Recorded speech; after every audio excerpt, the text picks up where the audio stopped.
दोस्तों आज हम बात करेंगे देखिए हिंदी में शिक्षण विधियों की। तो देखिए हिंदी में जो 3 टॉपिक हैं शिक्षण विधियों के, पहला है भाषा की शिक्षण विधि, भाषा शिक्षण के उपागम और भाषा दक्षता का विकास। एक टॉपिक ये हो गया। दूसरा टॉपिक है भाषाई कौशलों का विकास, जिसमें आते हैं सुनना, बोलना, पढ़ना, लिखना। उसके बाद में इसी में है हिंदी भाषा शिक्षण में चुनौतियाँ और शिक्षण अधिगम सामग्री। उसके बाद में जो 3rd टॉपिक है वो है भाषा शिक्षण में मूल्यांकन, उपलब्धि परीक्षण और सतत मूल्यांकन, और उसी में है उपचारात्मक शिक्षण। अब सबसे पहले हम बात करते हैं शिक्षण उपागमों की। अगर हम बात करें तो देखिए सामान्यतया शिक्षक में यथार्थ चिंतन होना चाहिए। तो ये क्वेश्चन आ जाता है कि शिक्षक में कैसा चिंतन, सामान्यतः शिक्षक में कौन सा चिंतन होना चाहिए, तो यथार्थ चिंतन होना चाहिए। और अच्छे शिक्षक में कौन सा चिंतन होना चाहिए, तो आलोचनात्मक चिंतन होना चाहिए। उसके बाद में हम बात करते हैं देखिए नॉर्मली शिक्षण की। तो देखिए शिक्षण जो उपागम है उसमें शिक्षण जो है 3 तरीके से किया जाता है, विधि से, सूत्र से और सिद्धांत से। देखिए विधि क्या है, विधि एक तरीके का साधन है। क्या है? साधन है। मतलब जैसे पाठ्य पुस्तक, पाठ्य क्रिया, ये सब क्या है, ये विधि है, मतलब साधन है। सूत्र क्या है? सूत्र एक तरीके का मार्गदर्शक है, ठीक है ना। मार्गदर्शक मतलब शिक्षक जो हो गया वो एक तरीके का मार्गदर्शक है।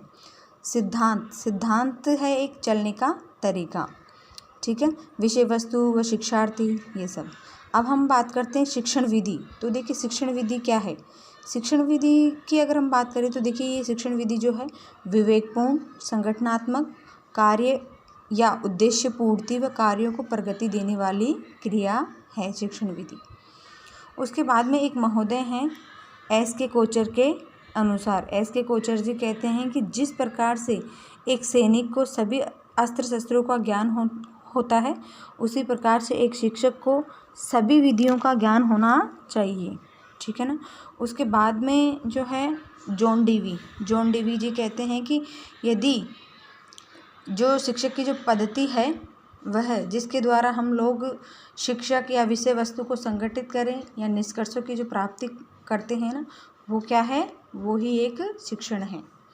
उसके बाद में डॉक्टर सरोज सक्सेना है, वो कहती है कि शिक्षण विधि शिक्षक के पास एक वह माध्यम है जिसके द्वारा वह अपनी विषय वस्तु को बालकों तक पहुंचाता है और वह उसके उद्देश्यों की पूर्ति करती। उसके बाद में बाइनिंग जो है वो कहते हैं कि शिक्षण विधि शैक्षिक प्रक्रिया का क्या है, गतिशील कार्य है। उसके बाद में एक क्वेश्चन है देखिए, शिक्षण प्रक्रिया में सर्वाधिक महत्वपूर्ण क्या है। तो ये ऑप्शन दे देगा पाठ्यक्रम, पाठ्यचर्या, शिक्षण और विधि। तो सबसे ज़्यादा महत्वपूर्ण क्या है, विधि है। देखिए माध्यमिक शिक्षा आयोग के अनुसार एक डेफिनेशन दी गई। माध्यमिक शिक्षा आयोग ने माना कि सर्वश्रेष्ठ पाठ्यक्रम और पाठ्यचर्या भी तब तक मरी हुई के समान है जब तक अगर इसमें शिक्षक नहीं हो, वह शिक्षक के पास उचित विधि नहीं हो। तो ये डेफिनेशन किसके द्वारा मानी गई, माध्यमिक शिक्षा आयोग के द्वारा। अब हम बात करते हैं शिक्षण में जो सूत्र होते हैं उन सूत्रों की। तो देखिए सूत्र जो है सरल से कठिन की ओर, ज्ञात से अज्ञात की ओर, विशिष्ट से सामान्य की ओर, उदाहरण से नियम की ओर, स्थूल से सूक्ष्म की ओर, समीप से दूरी की ओर, विश्लेषण से संश्लेषण की ओर, मूर्त से अमूर्त की ओर, मनोविज्ञान से तर्क की ओर। ये क्या है, शिक्षण के सूत्र, ठीक है। जैसे पूर्ण से अंश की ओर, आगमन से निगमन की ओर, प्रत्यक्ष से अप्रत्यक्ष की ओर। अब हम बात करते हैं उसके बाद में शिक्षण सिद्धांतों की। सूत्रों की बात हो गई, सूत्र कौन कौन से हैं। अब हम बात करते हैं शिक्षण में जो सिद्धांत है वो कौन कौन से हैं। तो देखिए रुचि का सिद्धांत होता है, ठीक है। सबसे पहला सिद्धांत कौन सा है, रुचि का। दूसरा है प्रेरणा का सिद्धांत, तीसरा है क्रियाशीलता का सिद्धांत, चौथा है उद्देश्य पूर्ति का सिद्धांत, पांचवा है विषय वस्तु का सिद्धांत, छठा है नियोजन का सिद्धांत, सातवां है सहसंबंधता का सिद्धांत और आठवां है आनंद का सिद्धांत। देखिए एक जो श्याम सुंदर दास जी हैं वो कहते थे कि भाषा, ध्वनि, संकेतों का व्यवहार ही क्या है, शिक्षण है। और शब्दकोश में दिया हुआ है कि ध्वनि एवं संकेतों की वह मान्य व्यवस्था जिसके द्वारा हम अपने विचारों का समाज में क्या करते हैं, विनिमय करते हैं, ठीक है। अब हम बात करते हैं भाषा की। तो देखिए भाषा जो शब्द है वो भाष धातु से बना है। भाषा व्यक्तियों के लिए सामाजिक व्यवहार का मूल आधार है। स्वीट महोदय के अनुसार भाषा विचारों की अभिव्यक्ति का माध्यम है, अर्थात ध्वन्यात्मक है। फ्रोचे के अनुसार उच्चारित ध्वनि संगठन ही भाषा है। प्लेटो के अनुसार विचार हमारी आत्मा की मूक बातचीत होते हैं, ये होठों से बाहर निकलते हुए ध्वन्यात्मक रूप ले लेते हैं और यही क्या है, भाषा है। बाबूराम सक्सेना जी कहते हैं कि वह ध्वनि जो चिन्ह एवं संकेतों के द्वारा विचार विनिमय में उपयोगी है वही भाषा कहलाती है। सुमित्रानंदन पंत जी कहते हैं कि भाषा संसार का नादमय चित्र ध्वन्यात्मक स्वरूप एवं हृदय तंत्र की झंकार व भावों की अभिव्यक्ति है। तो सुमित्रानंदन पंत जी ने कहा कि जो भाषा जो है वो क्या है, चित्र ध्वन्यात्मक स्वरूप एवं हृदय तंत्र की झंकार और भावों की वो जो अभिव्यक्ति होती है वही भाषा है। अब हम बात करते हैं कि भाषा की जो विशेषताएं हैं वो क्या क्या हैं। भाषा अर्जित व वातावरण की उपज होती है, सही है। भाषा अभिव्यक्ति का माध्यम है, सही है। भाषा सामाजिक उपागम है, हाँ ये भी सही है। भाषा व्यवहार का साधन है। भाषा परिवर्तनशील होती है व गतिशील होती है। भाषा विश्व समन्वय का आधार है। तो देखिए भाषा जो है कुछ दूरी जो होती है उस पर भाषाएं बदल जाती हैं और भाषा जो है अर्जित करते हैं हम, ऐसा नहीं है कि हम जन्मजात हम अर्जित करते हैं भाषा को। और भाषा क्या है, जहाँ पर जो वातावरण होता है उसी वातावरण के हिसाब से हम भाषा सीख जाते हैं। भाषा एक तरीके की अभिव्यक्ति है, अभिव्यक्ति का माध्यम है भाषा। भाषा व्यवहार का साधन है, ठीक है। अब हम बात करते हैं भाषा के मनोविज्ञान की। जिस कर्मिक व्यवहार से बालक में भाषा पैदा होती है उसे भाषा मनोविज्ञान कहते हैं। तो देखिए भाषा का जन्म किससे होता है, जिज्ञासा से। जिज्ञासा होगी तभी तो भाषा का जन्म होगा। और शब्द उच्चारण कैसे सीखते हैं अपन, अनुकरण के द्वारा। कैसे सीखता है एक बच्चा शब्द उच्चारण, अनुकरण के द्वारा। और भाषा का विकास कैसे होता है, बार बार अभ्यास करने से, ठीक है। बालक में भाषा का जो विकास होता है, जैसे बालक जो है पहला सार्थक शब्द 11-12 माह में बोलता है। 3 सार्थक शब्द कब बोलता है वो, 1 वर्ष के बाद, या 1 वर्ष का बालक जो है 3-4 शब्द बोलने लगता। अब हम बात करते हैं भाषा बिंब से हमारी भाषा सदैव स्थायी बनी रहती है।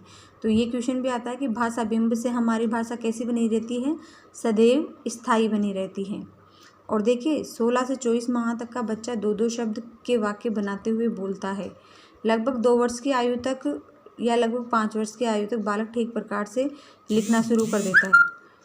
तो ये यहीं पर है कि भाषा का जन्म जिज्ञासा से होता है, शब्द का जन्म अनुकरण से होता है और भाषा का विकास अभ्यास से होता है, ठीक है। उसके बाद में है भाषा बिंब। भाषा बिंब क्या होता है, भाषा को स्थायी बनाते हैं, भाषा व्यवहार को निरंतर बनाए रखते हैं। कौन, भाषा बिंब। भाषा बिंब जो है 4 प्रकार के होते हैं। पहला है दृश्य बिंब। दृश्य बिंब, जब भी कोई वस्तु, व्यक्ति, क्रिया हमारी आंखों के सामने होते हैं उसी समय हमें दिखाई देने के कारण उसका चित्र हमारे मस्तिष्क में बन जाता है, वह क्या होता है, दृश्य बिंब।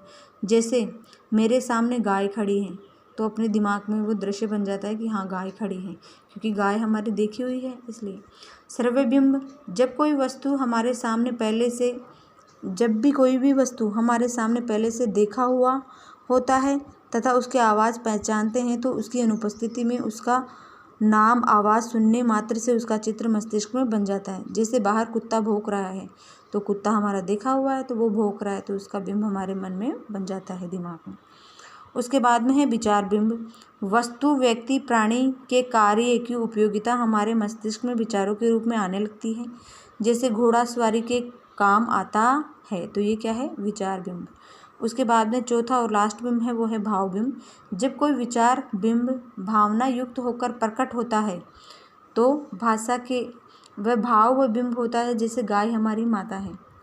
अर्थात भाव बिंब क्या होता है, जब भी कोई भी विचार बिंब भावना से युक्त होकर के प्रकट होता है या भाव बिंब होता है, जैसे गाय हमारी माता है।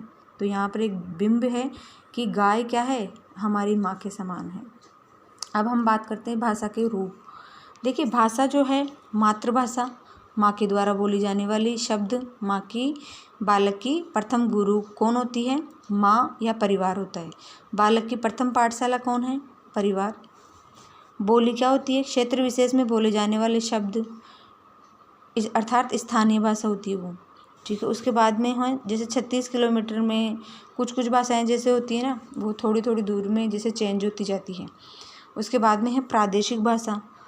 राज्य विशेष, विदेश, प्रदेश की भाषा, लिपि, व्यवहार होता है, मान्यता प्राप्त होती है, ये होती है प्रादेशिक भाषाएं।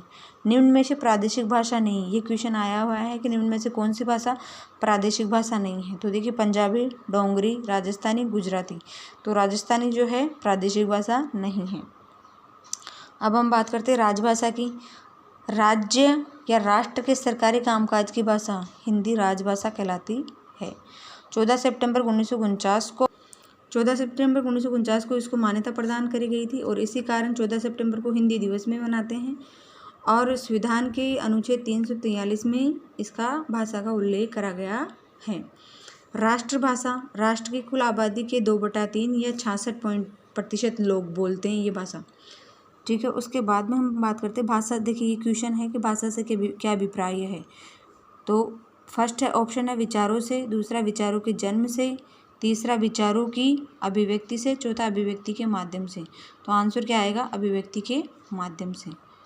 नेक्स्ट क्वेश्चन है भाषा अपने आप में क्या है, अर्जित उपागम है या सामाजिक उपागम है या व्यवहारिक उपागम है या सभी। तो अभी पहले अपन ने देखा था कि भाषा की विशेषताओं में अर्जित उपागम भी है, सामाजिक उपागम भी है और व्यवहारिक उपागम भी है। तो आंसर क्या आएगा, उपयुक्त सभी।